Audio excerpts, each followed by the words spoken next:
तुम्ही आता रिटायर झाला असाल तर तुमच्याकरता एक इन्व्हेस्टमेंट प्लॅन आहे, ज्यामध्ये तुम्ही SWP द्वारे एक चांगली रक्कम तुमच्या रिटायरमेंट लाईफ करता तुम्ही घेऊ शकतात. जसं की लोक रिटायरमेंट झाल्यानंतर कमर्शियल प्रॉपर्टी घेतात, FD करतात, किंवा तुम्ही म्युच्युअल फंड मध्ये इन्व्हेस्ट केले तर तुम्हाला एक फिक्स रक्कम येते.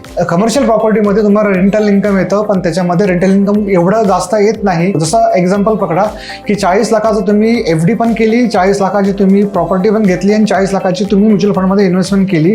FD वर तुम्हाला जे व्याज येणार आहे ते 23,333 रुपये येईल पुढच्या 7 वर्षाकरता. आणि जर आपण कधी कमर्शियल प्रॉपर्टी इन्व्हेस्ट केली, ते कमर्शियल प्रॉपर्टी जर रेंटवर दिली तर कमर्शियल प्रॉपर्टी जी आहे तुम्हाला जास्तीत जास्त रेंट 18,000 रुपये देईल. आणि जर तुम्ही म्युच्युअल फंड मध्ये आलात तर तुम्हाला 32,000 रुपये दर महिन्याला मिळतील आणि ती रक्कम 7 वर्षांनी तुमची 48 लाख रुपये होईल. म्हणजे तुम्हाला मंथली इन्कम पण जास्त मिळते आणि तुमची वेल्थ पण क्रिएट होते. तेच जर FD मध्ये बघितलं तर FD मध्ये तुम्हाला फक्त व्याज मिळतंय, पण तुमची प्रिन्सिपल जी आहे ती वाढत नाहीये, कारण की ती फिक्स अमाऊंट आहे.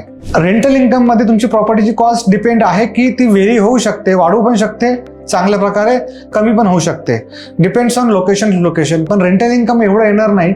सेकंड थिंग, रेंटल इन्कमला तुम्हाला म्युन्सिपल टॅक्स पण मायनस करावा लागतो, तुमची प्रॉपर्टीचा मेंटेनन्स पण वजा करावा लागतो. ह्या 2 गोष्टी जर वजा केल्या तुमच्या हातात काही जास्त रक्कम येत नाही. तर तुम्ही रिटायर झाला असाल तर नक्कीच तुम्ही आम्हाला फोन करा, आम्ही तुम्हाला चांगले सल्ला देऊन तुमची वेल्थ क्रिएट करू आणि मंथली इन्कम पण देऊ. अशाच गोष्टी करता तुम्ही आम्हाला फोन करू शकता दिलेल्या नंबरवर. Mutual fund investments are subject to market risks. Read all scheme related documents carefully.